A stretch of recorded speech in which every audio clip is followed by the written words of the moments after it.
আমি যখন নব যৌবনে পা রাখলাম, ঠিক তখনই মা চিন্তা করল আমাকে বিয়ে দেওয়ার জন্য। কারণ আমরা খুবই গরিব ছিলাম, তাই আমার মা সবসময় চাইত আমাকে ধনী পরিবারে বিয়ে দেওয়ার জন্য। অবশেষে মা আমাকে একটি বড়লোক বাড়িতে বড়লোকের ছেলের সাথে আমাকে বিয়ে দিল। আমার স্বামীর অন্য একটি মেয়ের সাথে সম্পর্ক ছিল। বিয়ের প্রথম রাতে আমার স্বামীর প্রেমিকা তাদের বাড়িতে এসে হাজির। তারপর আমার স্বামী তার প্রেমিকাকে নিয়ে তার রুমে চলে যায়। আর এদিকে আমার দেবর এই অবস্থা দেখে আমাকে টানতে টানতে আমার দেবর ঘরে নিয়ে। তারপর আমার দেবর আমার সাথে সারা রাত। হ্যালো বন্ধুরা, আমার নাম কোহিনূর। আমি একটা গরিব ঘরের মেয়ে, আর আমার বিয়ে একটা বড়লোক ফ্যামিলিতে ঠিক হয় 2 মাস পরেই কাজের সাথে আমার বিয়ে। আমার মায়ের ছেলে খুব পছন্দ হয়েছিল, তাই আমাকে বলতো, কোহিনূর, তোর কপাল ভালো যে এত ভাল ফ্যামিলিতে তোর বিয়ে ঠিক হয়েছে। বাবা আমার 8 বছর বয়সে মারা যান, তাই মা অনেক কষ্টে আমাকে মানুষ করেছেন। আত্মীয় স্বজনের কাছ থেকে কিছু কিছু সাহায্য নিয়ে বিয়েটা ভালোভাবে দেওয়ার চেষ্টা করছিলেন। আমিও আমার বিয়ে নিয়ে খুব খুশি, তাই আমি যে সেলাইয়ের কাজ করতাম সেখান থেকে কিছু কিছু টাকা জমালাম, যাতে বিয়ের দিন সুন্দর করে সাজতে পারি। আমার শ্বশুর বাড়িতে মাত্র 3 জন লোক, আমার শাশুড়ি, স্বামী আর তার ছোট ভাই। শ্বশুর অনেক আগেই মারা গেছেন। সবাই আমার শ্বশুরবাড়ির খুব প্রশংসা করত, বিশেষ করে আমার স্বামীর। সবাই বলতো আমার শ্বশুরবাড়ির লোকজন খুব ভালো ছিল। দেখতে দেখতে আমার বিয়ের দিন এসে গেল।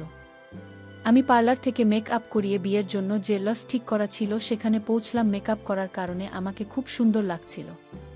কিছুক্ষণ পরে বরযাত্রী নিয়ে পাত্রপক্ষ বিয়ের লজে পৌঁছান। এরপর দেখতে দেখতে আমাদের বিয়ে হয়ে গেল। বিয়ের পর সবার খাওয়া দাওয়ার পর আমার বিদায়ের সময় আসলে আমি মাকে ধরে খুব কাঁদলাম, কারণ মাকে ছেড়ে অন্য পরিবেশে চিরদিনের জন্য চলে যেতে হবে। তারপর সবাই মিলে আমাকে শ্বশুরবাড়িতে নিয়ে গেল। ওখানে আমাকে শাশুড়ির ঘরে বসে অনেকগুলো নিয়ম পালন করানো হলো, যার মধ্যে কয়েকটা আমি জানতাম, বাকিগুলো জানি না। সমস্ত নিয়ম পালন করা শেষ হলে আমাকে ঘর থেকে বের করে আমার বরের ঘরে নিয়ে গেল। ঘরটা আগে থেকেই ফুল দিয়ে সুন্দর করে সাজানো। এরপর আমাকে খাতে বসিয়ে মাথায় ঘোমটা টেনে দিল। সারাদিনের ধকলে আমি খুবই ক্লান্ত, তাই খুব ঘুম পাচ্ছিল, কিন্তু আমি চুপচাপ বসে থাকলাম স্বামীর অপেক্ষায়। 1 ঘন্টার বেশি হয়ে গেল, এখনো আমার স্বামীর কোনো খবরই নেই। আর একটা আশ্চর্যের ব্যাপার হলো, সারাদিনে আমার বর আমার সাথে একবারও কথা বলেনি, এমনকি কারো সাথে কথা বলতে ও শুনিনি। এইভাবে চুপচাপ বসে থাকতে থাকতে কখন যেন একটু ঝিমুনি ভাব এলো। হঠাৎ দরজার আওয়াজে আমার ঘুম ভেঙে গেল। তাকিয়ে অবাক হয়ে দেখলাম ঘরের মধ্যে কেউ নেই। তারপরে যখন দরজার দিকে তাকালাম তখন তো আমার চোখ কপালে ওঠার জোগাড়, কারণ দরজায় দাঁড়িয়ে আমার স্বামী, আর ওর সাথে একটা মহিলা, যাকে দেখে আমার পাগলি মনে হচ্ছিল। কারণ ওর জামা কাপড়ের জায়গায় জায়গায় ছেঁড়া ফাটা আর সবসময় মাথা চুলকে যাচ্ছে। ওই মহিলাকে আমার স্বামীর সঙ্গে দেখে আমি অবাক হয়ে কাছে গেলাম। আমাকে দেখে ওই পাগলি আমার স্বামীর পিছনে লুকিয়ে পড়ল, যেন আমাকে দেখে ভয় পাচ্ছে। আমি আমার স্বামীকে বললাম, কাজেই মহিলাটিকে, আরে আমাদের ঘরে কি করছে? তখন কাজেম ওই মহিলাকে নিজের কাছে টেনে বলল যে আমার বউ, আরে তুমি তোমার মতো সুন্দর করে সাজা। ও আমার তো পায়ের নিচ থেকে মাটি সরে গেল, কারণ আজকে আমার বিয়ে হয়েছে, আর আমার স্বামী একটা পাগলি মহিলাকে বহু বলছে আর ওকে আমার মতো সুন্দর করে সাজাতে বলছে। শুনে তো আমার চোখ দিয়ে জল পড়তে লাগল। আমি আমার স্বামীকে বললাম, কাজের তুমি এসব কি বলছো? এই মহিলা তোমার বয় কিভাবে? তোমার বউ তো আমি। তুমি তো আজকে সবার সামনে আমাকে বিয়ে করেছ, আর এখন তুমি চাইছো এই মহিলাকে সুন্দর করে সাজিয়ে আমার জায়গায় বসাতে। এসব কথা শুনে কাজেম রেগে গিয়ে বলল, আমি বলেছি তুই আমার বউ, তুমি একে তোমার মতো সুন্দর করে সাজিয়ে ঘরে বসাও, তারপরে তুমি ঘর থেকে বেরিয়ে যাও, না হলে আজকেই তোমাকে আমি ডিভোর্স দিয়ে দেব। এ কথা শুনে আমার গা কাঁপতে লাগল, কারণ আমার মা অনেক আশা ভরসা নিয়ে আমার বিয়ে দিয়েছেন। যদি আমার ডিভোর্স হয়ে যায় তাহলে তো আমার মা জীবিত লাশ হয়ে যাবে। আমার মা সারা জীবন শুধু দুঃখই পেয়েছি, আমি চাই না যে আমার জন্য আমার মা আবার দুঃখ কষ্ট পাক। তাই আমি কাজের কথায় রাজি হয়ে মাথা নাড়ালাম। তারপরে ওই পাগলি মহিলাকে বাথরুমে নিয়ে তৈরি করতে লাগলাম। তাকে আমার বেন আর সেটা পরালাম, যেটা আমার বিয়েতে শ্বশুরবাড়ি থেকে আমাকে উপহার হিসেবে দিয়েছিল। আর আমি ওই পাগলির ছেঁড়া কাপড় পরলাম আর মনে মনে কাঁদছিলাম। তারপরে ওই পাগলি মহিলাকে ড্রেসিং টেবিলের সামনে এনে সুন্দর করে মেকআপ করে আমার যত গয়নাগাটি ছিল সব করালাম। যাকে এতক্ষণ বিশ্রী লাগছিল তাকে খুব সুন্দর দেখাচ্ছে। ওই পাগলি জুয়েলারি পরে খুব এক্সাইটেড হয়ে গেল আর আয়নায় বারবার নিজেকে দেখে তালিবা যাচ্ছিল। ওই পাগলিকে রেডি করার পর আমি আমার স্বামীর দিকে ইশারা করলেন। আমার স্বামী ওঠে ওই পাগলির কাছে এসে ভালো করে দেখতে লাগল।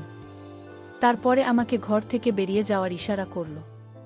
আমি কাঁচতে কাঁচতে বাইরে বেরিয়ে আসলাম। আমাকে দেখে কে বলবে যে কিছুক্ষণ আগে আমার বিয়ে হয়েছে? আমাকে দেখে যে কেউ পাগলি বলবে।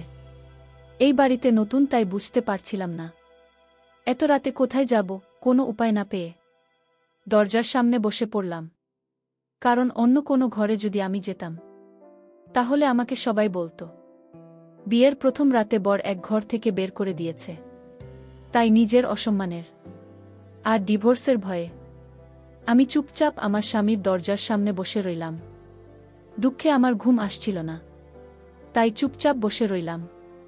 কিছু সময় পরে বারান্দায় কারো আওয়াজ পেয়ে তাকিয়ে দেখি আমার দেবর ও আমাকে ওখানে দেখে চমকে ওঠে।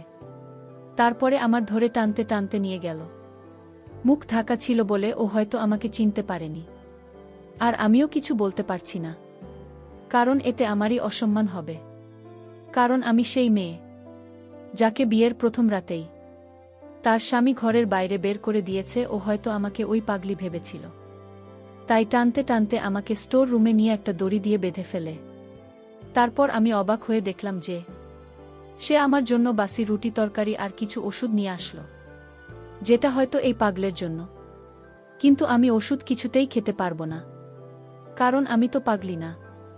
দড়ি দিয়ে আমার পা বাঁধা ছিল, কিন্তু দুইটা হাত খোলা।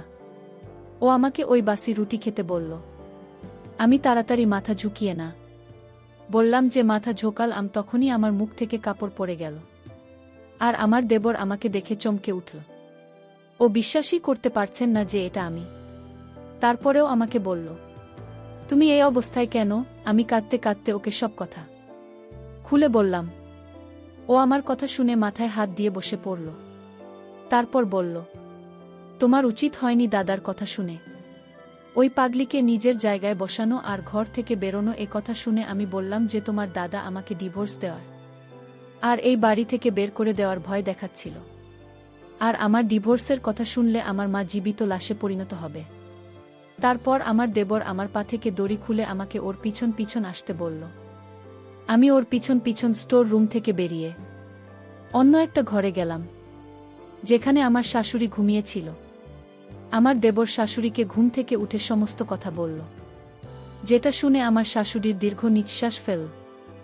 আমি বুঝতে পারছিলাম কিছু একটা তো আছে, যেটা এরা আমার থেকে লুকোচ্ছে। তাই আমি আমার শাশুড়িকে সরাসরি জিজ্ঞেস করলাম, ওই মহিলাটিকে যার জন্য আমাকে আমার ঘর থেকে বের হয়ে আসতে হয়েছে। তখন আমার শাশুড়ি দেবরকে বাইরে যেতে ইশারা করল। দেবের বাইরে বেরিয়ে গেল। শাশুড়ি আমাকে ওনার পাশে বসিয়ে বললেন, যেও হলো আমার বান্ধবীর মেয়ে। ওর ছোটবেলাতেই ওর বাবা মা মারা যায়, তাই আমি ওকে বাড়িতে এনে নিজের মেয়ের মতো মানুষ করি। ওরা তিনজনে একসাথে বড় হয়। কাজের সাথে ওর বন্ধুত্ব খুব ভালো ছিল। আমার শাশুড়ি আরও বললেন, ওই পাগলি মেয়েটার নাম মালেহা। বড় হলে আমার শাশুড়ি ওকে বিয়ে দেওয়ার জন্য পাত্র দেখতে শুরু করলেন। মালেহা বলে যেও কাউকে ভালোবাসে আর তাকেই বিয়ে করতে চায়। এটাতে আমার শাশুড়ি খুশি হয়ে ওই ছেলের সাথে মালার বিয়ে ঠিক করেন। কিন্তু এই খবর যখন কাজে অংশ না, তখনও চিৎকার চেঁচামেচি জুড়ে দিল, কারণ ও মালেহাকে ভালোবাসে আর বলে বিয়ে যদি করতে হয় তাহলে মালেহাকে করবে। এ কথা শুনে আমার শাশুড়িও মনে মনে খুশি হয়েছিল, কারণ উনিও মালেহাকে খুব পছন্দ করতেন। কিন্তু যখন মালেহা শূন্য যে কাজের তাকে ভালোবাসে এবং বিয়ে করতে চায়, তখন মালেহা সরাসরি না বলে দেয়। এটা শুনে কাজিমের মন ভেঙে যায়, তাই ও ব্যবসার কাজে বাইরে চলে যায়। মালেহা এ কথা শুনে আমার শাশুড়ির খারাপ লাগলেও তিনি মালহার বিয়ে ধুমধাম করে দেন।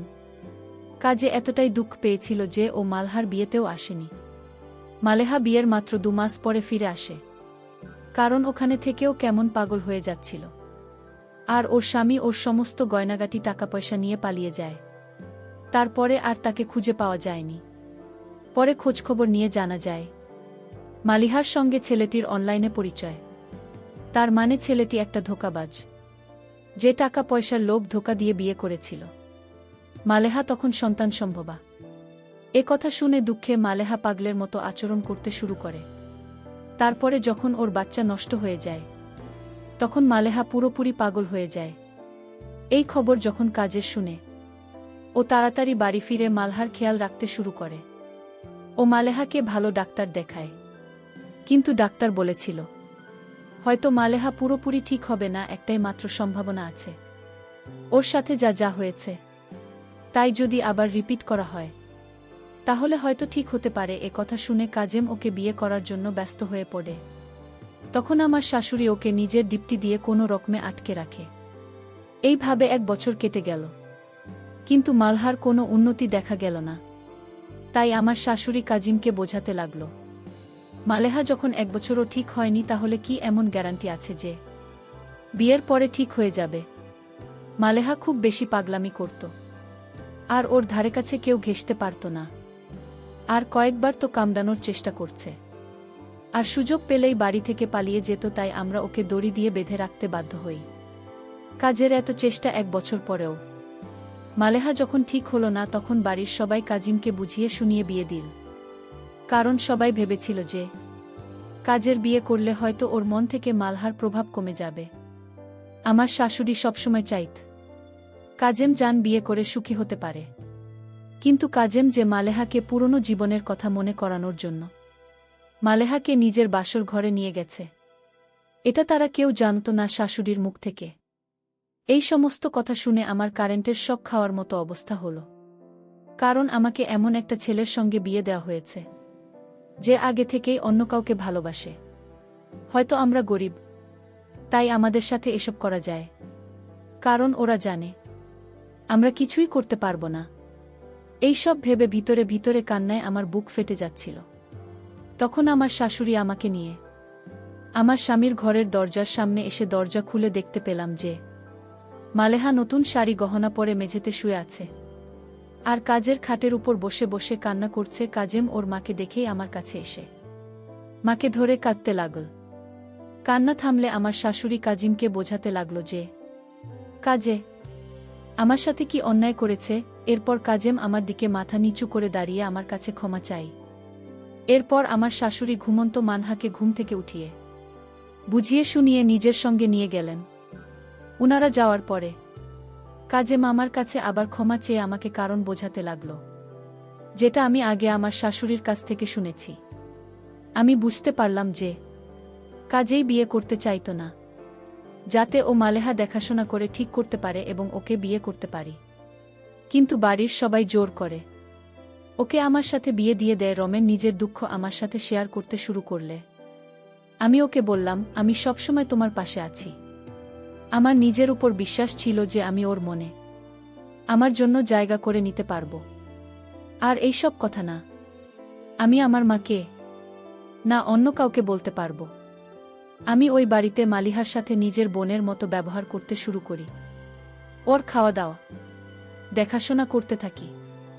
ফলে বাড়ির সকলের সাথে সাথে কাজের মনেও আমার জন্য জায়গা তৈরি হয়, যেটা আমার স্বামী আমার সঙ্গে মিষ্টি মিষ্টি কথা বলে বোঝাত।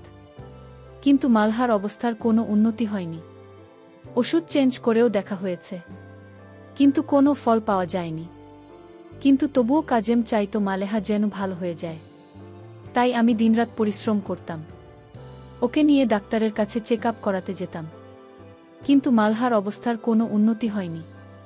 ধীরে ধীরে মালহার অবস্থা খারাপ হতে থাকে। ও এখন সারাদিন বিছানাতেই শুয়ে থাকে। তাই আমি কাজিমকে বললাম ওকে শহরের সবচেয়ে ভালো ডাক্তারকে দিয়ে চেক আপ করাতে।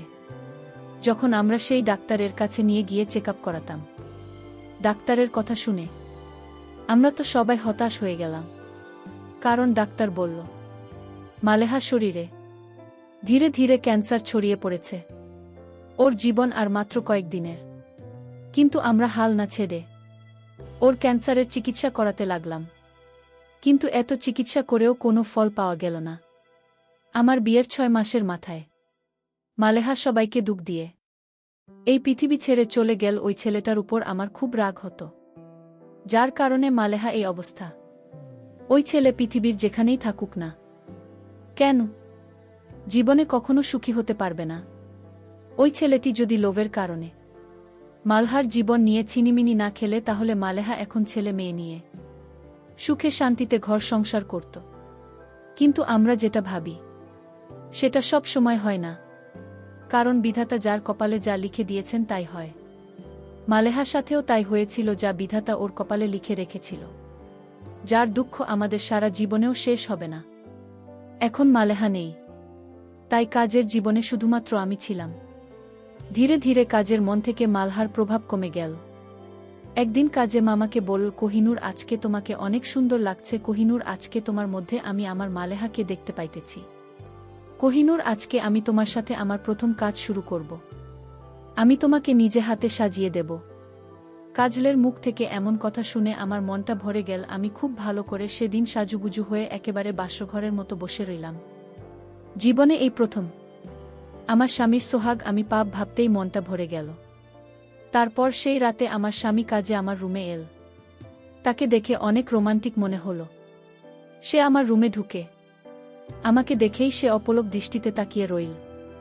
আমি তার দিকে মায়ের দৃষ্টিতে তাকিয়ে রইলাম আর মনে মনে ভাবতে লাগলাম, আমার স্বামী অনেক দিনের ক্ষুধার্ত, আমি কি তার সাথে কুলিয়ে উঠতে পারব? কিছুক্ষণ পর আমার স্বামী আমার সাথে অনেক মজার মজার কথা বলতে শুরু করল, এবং একটু পরে দেখলাম সে সব কিছু ছেড়ে দিয়ে একেবারে পাগলের মতো হয়ে গেল বাসরীয় কাজের জন্য। আমিও তখন তাতে সম্মতি দিতে লাগলাম। জীবনের প্রথম বন্ধুরা আমার স্বামী আমার এখানে আঘাত হানল। তখন প্রথম কিছুটা কষ্ট পেয়েছিলাম, কিন্তু কিছুক্ষণ পর সে আমাকে এমন সুখ দিয়েছিল যা পেয়ে আমার কলিজা ঠান্ডা হয়ে গিয়েছিল। তারপর থেকে বন্ধুরা আমার স্বামীর সাথে প্রতিদিন রাতে ইচ্ছামত হতো। আমি অনেক সুখ পেতাম। তার আর আমার পবিত্র সে কিছুদিন পরেই আমি সন্তান সম্ভবা হই, আর একটা মেয়ের জন্ম দেয়। কাজেই আমাদের মেয়ের নাম মালেহা রেখেছে। আর ওকে দেখলেই কাজে মন খুশিতে ভরে উঠত। কিন্তু আমাদের মনের ভিতরে এখনো মালেহা বেঁচে আছে, বেঁচে থাকতে অন্তর্দিন। পরিশেষে আমি বলবো, বন্ধুরা, প্রথম প্রেম কখনো ভোলা যায় না, যদি সেটা সত্যি হয়। প্রথম প্রেমের মোহে অনেকে পাগল, আবার কেউ পৃথিবী ছাড়তে দ্বিধাবোধ করে না। তাই আমি তোমাদেরকে বলব, বন্ধুরা, প্রেম করা ভালো। প্রেমে যেমন সুখ আছে তেমনি বিরত থাকবে। তাই বেশি আবেগী হয়ে কোনো রকম দুর্ঘটনা করার চেষ্টা করি না, তাতে আমাদেরই ক্ষতি, কারণ দিন শেষে কেউ কারো না। বন্ধুরা, আজকে এই পর্যন্তই। আবারও আসব তোমাদের মধ্যে নতুন কোনো ভিডিও নিয়ে। ভিডিওটি যদি তোমাদের ভালো লাগে তাহলে একটি লাইক দাও। প্রতিদিন আমি তোমাদেরকে একটা করে নতুন গল্প উপহার দিব।